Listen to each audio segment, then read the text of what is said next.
My great-grandfather came here with his two eldest children from Madeira in South Atlantic in 1883.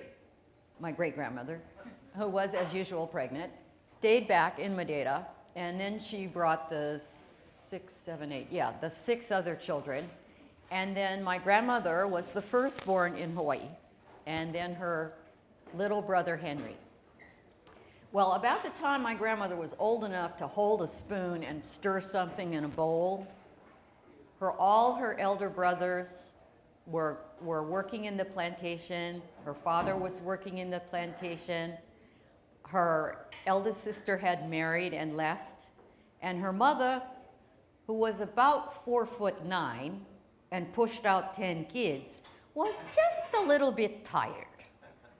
So Grandma, by the time she was 10, was the mother of the house.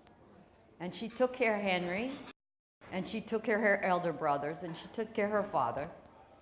But the one thing that she loved was she was allowed, and I mean allowed because it was not required. My great-grandfather, against his judgment, allowed her to go to school. And for some reason, she did not go to Catholic school. I think it was too far to walk to Wailuku from Waihe'e. This is on Maui. So she went to this, probably supported by the plantation school, and it was run by these two starchy Victorian era kind of ladies, and they saw something in her.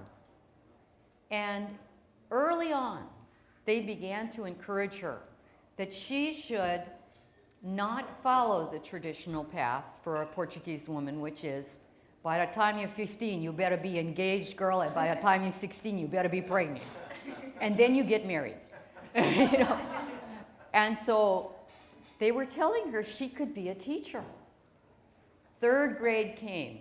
Great-grandpa said, that's okay. The only thing a woman needs to learn how to do is add up her grocery list and write out her grocery list.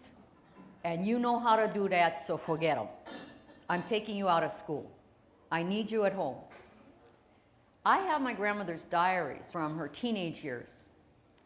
They begin every single day the same way.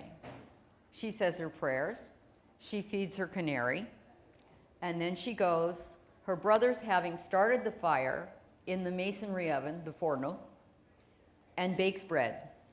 And then she makes the food for the day, and then she goes to school. Well, third grade, great-grandpa says, Pa, the Victorian ladies come to their little plantation house in Waihe'e. I can imagine them in their corsets and their white muslin dresses, all stiff. And my great-grandpa, who had mustachios, his hair was dark, his bone structure was to die for, and very stiff and proud, and them sitting there. And they said to him, if you let Ida stay in school, we will pay her to clean the classrooms and clean our house. Well, Grandpa saw the dollar signs in the eyes, great-grandpa, and so he said, fine, she can stay a few more years. So she got to stay till 6th grade, and those beautiful women, God bless them wherever they are, I think they're in Protestant heaven, used the time when she was cleaning their house to give her advanced education in music and art and literature. And she came out of school, finally great-grandpa yanked the chain at 6th grade, and she came out of school. Then she spent several years in a very interesting dilemma. She wanted to be a teacher. That was what she really, really wanted. As a Portuguese girl, she really only had two choices. The one was the one I said before, you know, where you get married when you're like in your teenage years. The second one was, if you had enough girls, you reserved one. And she was the good one, preferably the fat, ugly one. which my grandmother was not, by the way. And that one stayed at home and took care of the house, and took care of Fada, and took care of Mara, and took care of all the nieces and nephews. And Grandma saw this looming before her. But you know, the tone of her diaries is not that of resentment or anger. She was cheerful. She recorded every meal that she ever made. She became a fantastic bread baker, a fabulous cake maker. She was not angry or resentful, which I frankly would have been about that point. And so there comes the day. Manuel Gonzalez was looking around for a wife, and Grandma by this time was really an old maid. She was like 18. He started coming around. He would send a message with her brother. Oh, Ida, I'm going to come tomorrow, take you for a walk. Oh, Ida, Sunday, I want to walk you home from church. She didn't like this guy one bit. She thought he was a stinker, and that was her word. And that was about as close as my grandma ever got to swearing. She had looked at the example of her eldest sister, Maria, who married a wife beater and had to crawl out the window with her baby in order to save her life. Maria ran away to California and got a divorce. First one in our family. Uncle Arsenio married a difficult woman. Uncle Henry married a woman who had mental problems. She was looking at all this, and she was saying, you know what? I'm not going to be standing at St. Anne's with somebody I don't want to have touch me. You know? The woman had a brain. So there came the day when Mr. Gonzalez sent a message and said, Ida, I'm coming tonight after supper, and I'm going to ask you one question. Well, Grandma knew what the question was. So she went out in the yard, and they had like a big garden, and then they had flowers and stuff, and was all surrounded by pohaku rocks. She picked up a rock she told me was as big as her own head. She lugged this rock out to the gate, and she put him down, and she stood at the gate, and she waited for Manuel Gonzalez. And he came up the road all happy. He thinks he's going to get engaged tonight. And he's like, Ida! And she says, I wish I could do it in Portuguese because I think it sounds better, but I can't.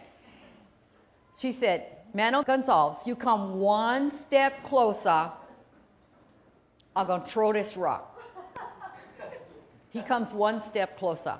She picks the rock up like she was shot put up. She with one hand with a rock. She like this. This woman is 4'11", okay? And she's like this. And he's like, Ida, what's wrong with you?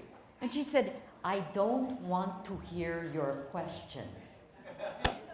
And I don't want you going into the house and asking my father that question. So you turn around.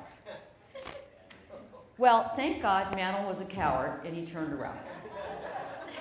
And now for the happy ending to the story. The following year, her brother once again said, you know, I have a friend. And actually it was his boss. And his boss was named John Gomes Duarte. He was a shy, rather wordless man of great probity. And he saw Grandma and Grandma saw him. And 59 and a half years later, they parted only when she died. They waited until the end of World War I because he was afraid he would get drafted, but he had flat feet, so thank God for that. They got married in 1918.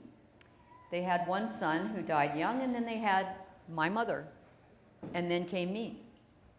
And everything that is of value in my mother's life and mine stems from this woman who taught us to be independent, who taught us to cook, who taught us, because that's been the big part of my career, who taught us to love. She was my example of what unconditional love is. She was the only person that I would lie on like she was a sofa, you know? And I'm happy to say that she never ever had to pick up a rock with Grandpa. Obrigada.